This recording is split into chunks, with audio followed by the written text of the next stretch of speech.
This channel does not promote any violent, harmful, or illegal activities. All content provided by this channel is meant for an educational purpose only. Sandeep Ghosh এবং তার স্ত্রী সঙ্গীতা তাদের সম্পত্তির একটা হিসেব দিল এনফোর্সমেন্ট ডিরেক্টরেট। দিনে দুবার ব্যবহার করো স্টপেজ ক্রিম আর নিজেকে রাখো evergreen. কেয়াশেড aroma therapy stoppage cream আর খুঁজে পাও নতুন আমিকে। বিবৃতি দিয়ে ইডি জানিয়েছে যে কলকাতায় 3টে ফ্ল্যাট, 2টো বাড়ি রয়েছে সন্দীপ এবং তার স্ত্রী সঙ্গীতা। আর এছাড়াও মুর্শিদাবাদে একটা ফ্ল্যাট, ক্যানিংয়ে ফার্ম হাউস, এগুলোও রয়েছে ঘোষ দম্পতির। পুরো সম্পত্তি দুর্নীতির টাকায় বলে তদন্তকারীদের দাবি। ইডি জানিয়েছে সরকারি কর্মী হিসাবে সরকারের অনুমোদন বা সরকারকে না জানিয়ে সম্পত্তি কিনেছেন সন্দীপ এবং সঙ্গীতা। বিস্তারিত জানবো, আমাদের সহকর্মী সিজার মন্ডল রয়েছেন আমাদের সঙ্গে। সিজার, কি জানা যাচ্ছে, ঠিক কতটা সম্পত্তির হদিশ পাওয়া যাচ্ছে?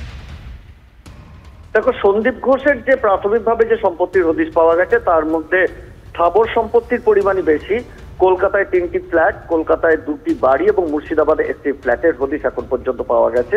সেই সঙ্গে সঙ্গে ক্যানিং এর যে ফার্ম হাউস আমরা দেখিয়েছিলাম সেই ফার্ম হাউসেরও হদিশ পাওয়া গেছে। এবং এইখানে দাঁড়িয়েই এনফোর্সমেন্ট ডিরেক্টরেটের দাবি যে এই যে সম্পত্তি, সন্দীপ ঘোষ যে পদমর্যাদার আধিকারিক ছিলেন সেই জায়গায় দাঁড়িয়ে এই ধরনের সম্পত্তি কেনার আগে অ্যাসেট ডিক্লারেশন, সরকারি নিয়ম অনুসারে অ্যাসেট ডিক্লারেশন দেওয়ার কথা এবং সরকারের কাছ থেকে অনুমোদন নেওয়ার কথা, কিন্তু সেই ধরনের অনুমোদন নেওয়া হয়নি। এবং 2021 সালে সম্পত্তি কেনার পরে পোস্ট ফ্যাক্টো অনুমোদন নেওয়া হয়েছে। অর্থাৎ এখানে কোথাও ইডি আধিকারিকরা সন্দেহ করছেন যে এই দুর্নীতি চক্রের যে কালো টাকা, সেই কালো টাকাতে এই সম্পত্তি কেনা হয়েছে এবং সেটাকে বৈধ করবার জন্য তার পদকে ব্যবহার করে বা তার প্রভাবকে ব্যবহার করে তিনি এই পোস্ট ফ্যাক্টো অনুমোদন আদায় করেছিলেন, যেটা সম্পূর্ণভাবে আইন বিরুদ্ধ।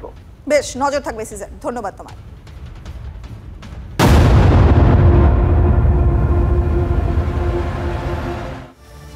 এবার আরো একটা মোক্ষম অস্ত্র ইডির হাতে। আরজিকর মামলার তদন্তে ইডির হাতে একটা মোক্ষম অস্ত্র।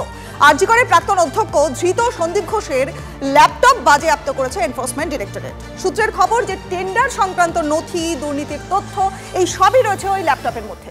দাবি ইডির, তথ্য প্রমাণ কি মুছে ফেলা হয়েছে খতিয়ে দেখছেন তদন্তকারীরা।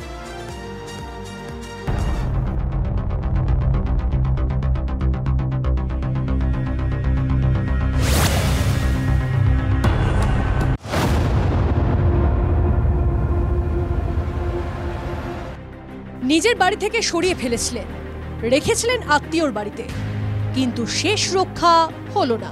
এক্সেল শিটে তার আয় ব্যয়ের হিসেবে ঠাসা ল্যাপটপ উদ্ধার।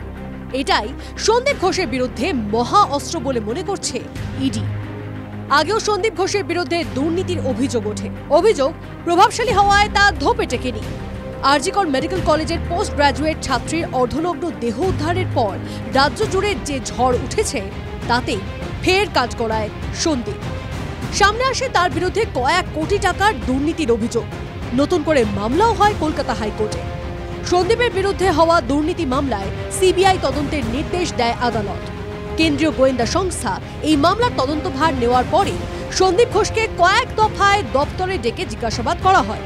তল্লাশি চালানো হয় তাঁর বাড়িতে। এরপরই সন্দীপকে গ্রেপ্তার করে সিবিআই।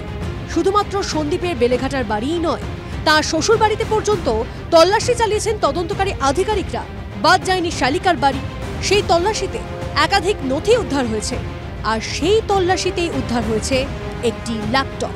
সূত্রের খবর, সন্দীপের ল্যাপটপে রয়েছে দুর্নীতির তথ্য। দাবি ইডির, টেন্ডার সংক্রান্ত নথি রয়েছে ল্যাপটপে। এক্সেল ফাইলে প্রচুর টাকার হিসেব রয়েছে। ঘেটে দেখা হচ্ছে সন্দীপের ইমেল।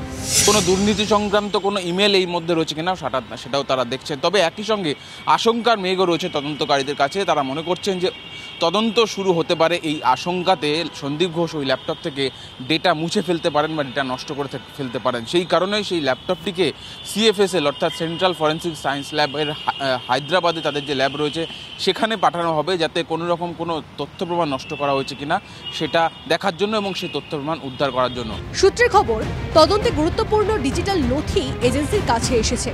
সব নথি খতিয়ে দেখছে এজেন্সি। সূত্র মারফত আরও জানা যাচ্ছে সন্দীপ ঘোষের ল্যাপটপের পাশাপাশি সন্দীপ ঘোষের 2টি গাড়িরও হদিশ পেয়েছেন তদন্তকারীরা। একটি মার্সিডিজ গাড়ি, যে গাড়িটির দাম প্রায় 65 লক্ষ টাকার উপরে, এবং সেই গাড়ির কেনার ক্ষেত্রে যে টাকা, সেই টাকা সন্দীপ ঘোষ কোথা থেকে দিয়েছিলেন দুর্নীতির টাকায় সেই গাড়ি কেনা হচ্ছে কিনা সেটা তারা দেখছেন। অপর একটি এসইউভি গাড়ি, একটি দামি এসইউভি গাড়িও তারা রয়েছে বলে জানতে পেরেছেন, যেটি বেলেঘাটাতে একটি বাড়িতে রাখা রয়েছে। ফলে এই তদন্তে ইডির কাছে একদিকে সন্দীপ ঘোষের এই ল্যাপটপ, অন্যদিকের এই গাড়ি, সমস্তটাই কিন্তু একটা বড়সড় সাফল্য। এবং কোথা থেকে এই টাকা এলো, কিভাবে এই টাকায় পেমেন্ট করা হলো এবং তার সঙ্গে দুর্নীতির কিভাবে কোনো যোগ রয়েছে কিনা সেটাও তদন্তকারীদের আতশ কাজের নিচে রয়েছে। ক্যামেরা চাঁদ মিয়ার সঙ্গে সুজয় পাল, TV9 বাংলা, কলকাতা।